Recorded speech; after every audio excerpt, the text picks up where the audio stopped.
막장함에 온 우주 만물을 다스리시는 그 하나님께서 다윗에게 그 구역을 증가시키고 나라와 다스리는 그 영역을 넓혀주셨다고 하는 것입니다. 그가 참으로 죽음의 위기에 몰렸을 때에도 하나님께서 아둘람 굴 속에 피하도록 하셨고, 그 나라에 피할 곳이 없으니까 심지어 이웃 블레셋 나라에 가서 이렇게 미친 사람 바보시뇨 하면서 그 나라에 피신을 해가지고 또 위기를 넘기고, 그 모든 것들이 하나님께서 말이죠, 우리 성도들을 지키시고 점점 강성하게 해주신다는 그러한 증거인 것입니다. 이제 우리 점점 강성하여진다고 하는 말은 무엇입니까? 하나님께서 성공하시는 것이고 또 우리 이웃이 성공하는 것입니다. 내가 설령 실패할지라도 내 이웃이 성공한다면, 나와 내 이웃이 실패할지라도 하나님이 성공하신다면 그것이 진정한 성공인 것입니다. 아멘. 우리는 왜 신앙생활, 왜 세상에 잘 돼야 합니까? 내가 사는 것이 아니라 내 안에 그리스도께서 사시는 것이라. 아멘. 이제 내가 육체 가운데 사는 것은 나를 사랑하사 나를 위하여 자기 몸을 버리지 하나님의 아들을 믿는 믿음 안에서 사는 것이라. 아멘. 우리의 그 삶의 목표가 말이죠, 어떻게 해서니 내가 성공해서 내 이름을 날리리라. 그러면 실패해요. 아멘. 내가 어떻게 해서든지 하나님의 영광을 드러내고 하나님을 믿는 사람이 얼마나 성공하는지 증거하고 싶습니다. 아멘. 많은 사람을 하나님 앞으로 인도하는 자, 다니엘 12장 3절은 그 사람이 하늘의 별같이 빛나리라고 주님께서 이렇게 말씀하고 계시는 것을 보게 됩니다. 우리는 여기서 다윗이 말이죠, 그 삶이 점점 강성해졌다라고 하는 건 다음 장 혹시 넘길 수 있습니다. 이 말이죠, 제가 늘 말씀드리지만 우리 신앙생활하는 사람들 말이죠, 그 삶이 굴곡이 있으면 안 됩니다. 아멘. 그 삶이 말이죠, 실패했다 성공했다 실패했다 성공했다, 실패하면 하나님께서 나의 죄를 지시나보다 회개해가지고 다시 또 원위치로 돌아오고, 하나님과 멀리 떨어졌다가 또 세상 일이 안 풀리니까 회개해가지고 또 하나님 앞으로 돌아오고, 실패했다 성공했다, 그것은 올바른 신앙인의 삶이 아닙니다.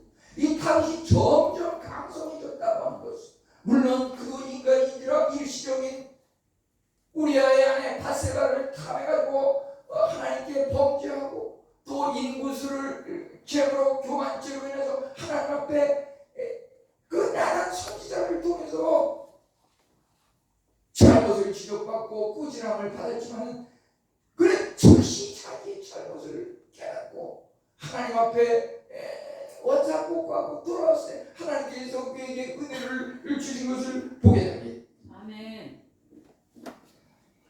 우리 여기서 보면 말이죠, 하나님께서, 만국의 하나님께서 함께 하시는 삶은 구원의 삶이고 그것이 바로 번영의 삶인 것입니다.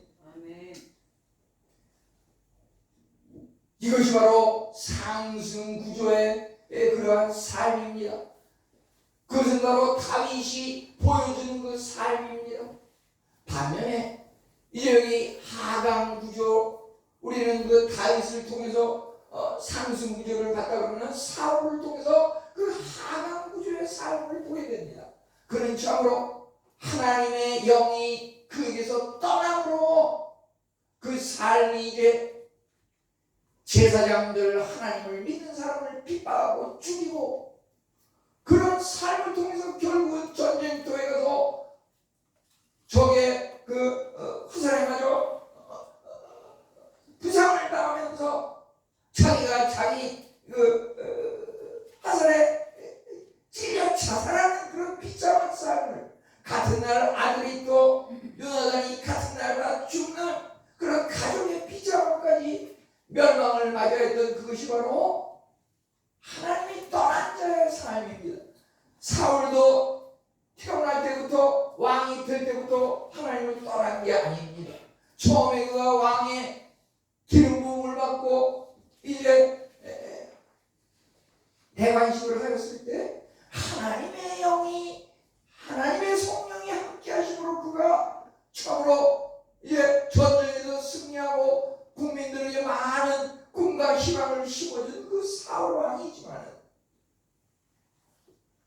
그가 참으로 이제 다윗이 블레셋의 골리앗을 물리치고 전쟁에 나갈 때마다 자기는 천천의 승리밖에 하지 못했는데 다윗은 만만의 승리를 하고 그것을 보면서 뭔가 교만하고 어떻게 했으면 이제 다윗을 죽여버려야지 내가 오래도록 왕권을 유지하겠다 이런 잘못된 마음을 품게 되는 순간 성령께서 그를 떠나시니까 이제 그의 왕위는 불안해지고 그에게는 오직 멸망이 기다리고 있었던 것입니다. 우리 절대 말이죠, 현재가 중요하고 미래가 중요합니다. 과거는 들먹을 필요 없습니다. 아멘. 그래도 과거에는 잘 믿었어요. 아멘. 그래도 과거에는 교회에 주일학교에서 임원을 했어요. 아멘. 그런 거는 말이죠, 오히려 더 하나님의 심판을 더 가중시킬 뿐입니다. 차라리 그런 말 하지 말고 말이죠, 지금 하나님을 떠나 있는데 어떻게 하면 돌아올까요? 그거 가지고 고민해야지. 아멘. 지금 떠나 있는 걸 얘기하는데 오히려 어깨에 힘을 더 주면서 그래도 얘가 하나님을 한때는 잘 믿었어요. 그거는 자꾸 얘기할 필요가 없는 겁니다. 아멘. 우리 이 다윗은 참으로 이제 자기가 점점 강성해질 뿐만 아니라 이웃을 성장시키는 그러한 일을 했다고 하는 것입니다.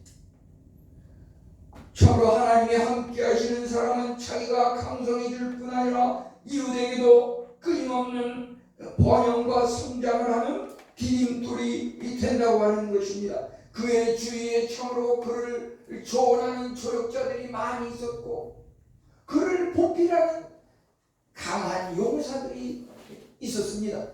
다윗이 참으로 이제 목이 말라서 물을 마시고 싶어하는 그러한 의사를 표현했을 때 그 세 용감한 용사들이 자기 진영에는 아무리 불러와도 물 한 방울 없는데 저 블레셋으로 들어가면 거기에는 아주 물이 충만한데 거기 가서 물을 키러 올라오면 생명을 걸고 가서 키우지 않으면 도저히 가져올 수 없는데, 그렇지만 성경에 보면은 그 다윗의 세 용사가 목숨을 걸고 블레셋에 적진에 가가지고서 그 물을 길어와가지고서 다윗에게 이렇게 주는 것을 우리는 성경을 통해서 보게 됩니다. 우리 참으로 하나님을 믿는 것이, 지난번에 보면 로뎀나무 아래서 엘리야 선지자가 하나님을 믿는 것이 너무 힘들고 어려우니까 아멘. 차라리 죽여주십시오. 도저히 감당하기 힘듭니다. 하나님께서 그 말씀을 듣고서 이제 7,000명의 그 우상에게 절하지 않은 참 선지자가 있다는 것을 보여주시면서 그것을 들었을 때 엘리야는 다시금 힘을 얻고 용기를 얻은 것을 보게 되는데요, 우리가 신앙생활을 할 때 늘 장소적인 면에서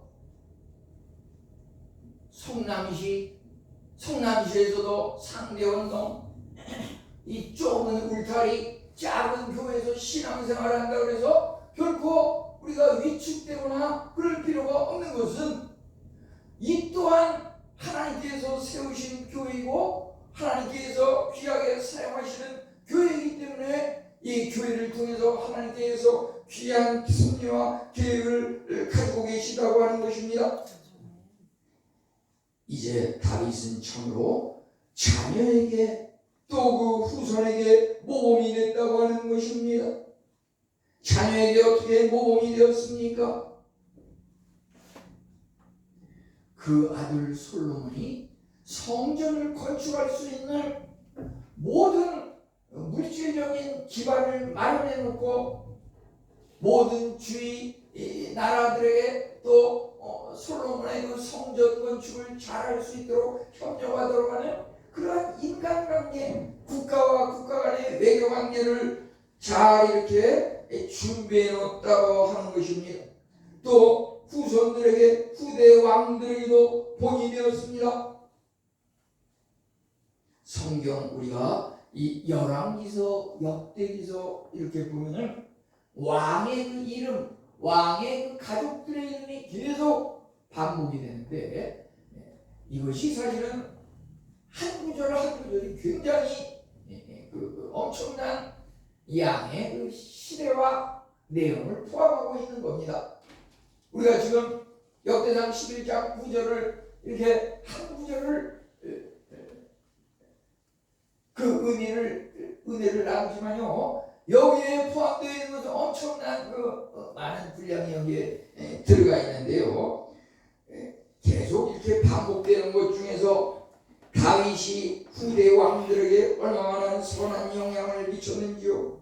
열왕기하 22장과 역대하 17장에 보면은 요시야 왕과 여호사밧 왕이 선한 왕이라고 말하는 그 기준을 뭐라고 성경에 기록하고 있냐면 다윗의 길로 행하였으며 이렇게 기록하고 있습니다.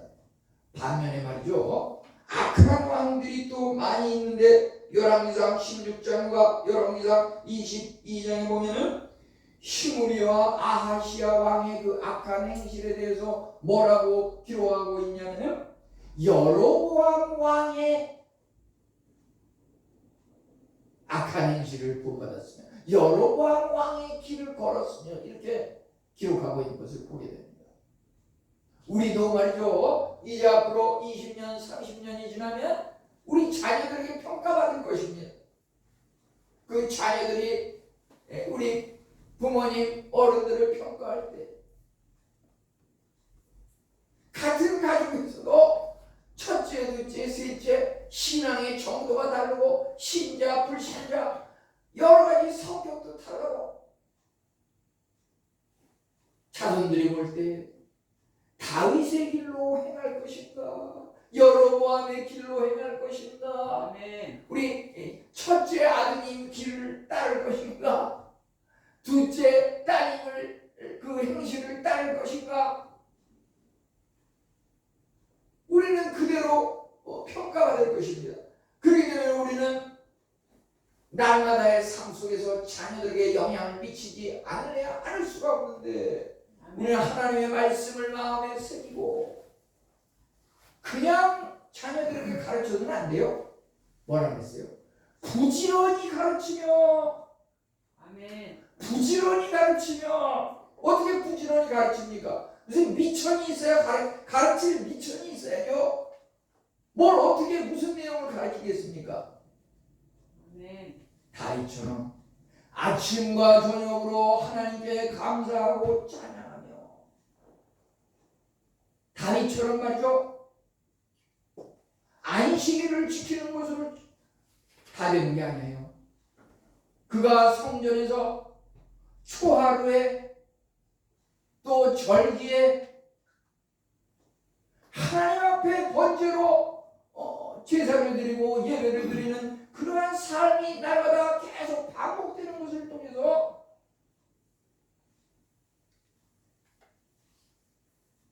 나라에 그 얼마나 많은 나라가 점점 확장이 되면 더 일이 많아질 것입니다.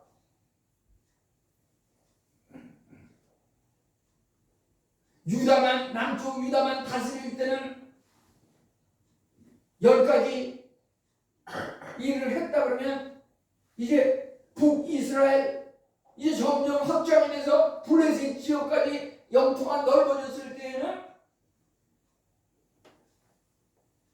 10시간의 묵상 가지고는 감당할 수 없어요. 20시간을 묵상해야 돼요. 아멘. 더 늘어나면 30시간을 묵상해야 돼요. 아멘. 그래서 우리 인간의 삶이라고 하는 게 말이죠, 그냥 숨 쉬고 심장이 맥박이 뛴다고 해서 그게 살아가는 삶이 아니에요. 정말 하나님을 믿을 때 뭐라 그랬어요? 마음을 다하고 성품을 다하고. 우리 예수님께서는 목숨을 다하여 하나님을 섬기라고 그랬습니다. 그리 될 수밖에 없어요. 하나님을 제대로 섬기려고 하면 그냥 하나님을 믿고 그냥 무슨 뭐 시계추 왔다 갔다 하듯이 다람쥐 쳇바퀴 돌듯이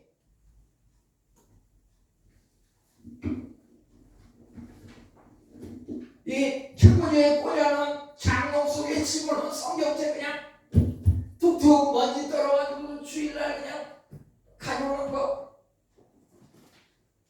주일날 자기 성경책 가져오는 것만 해도 다행이죠.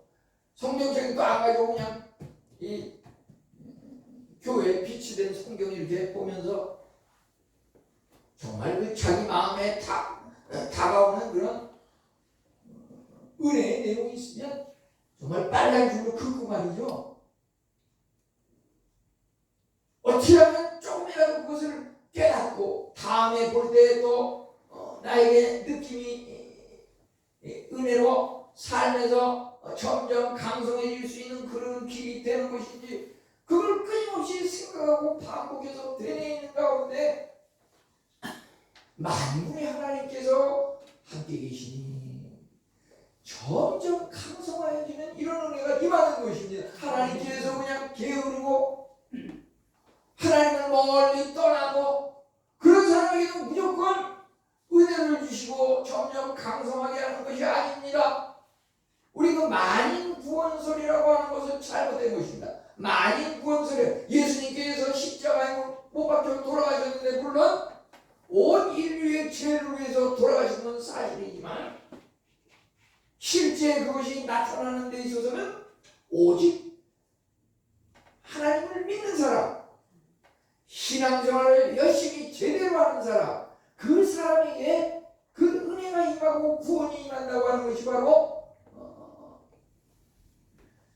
이 만인 구원설의 올바른 깨달음이라고 하는 것입니다. 우리 성도님들에게 말이죠, 정말 다윗과 같이 끊임없이 상승하는 구원과 번영의 그러한 삶이 주님께서 오시는 그날까지 이어지기를 바라는 것입니다.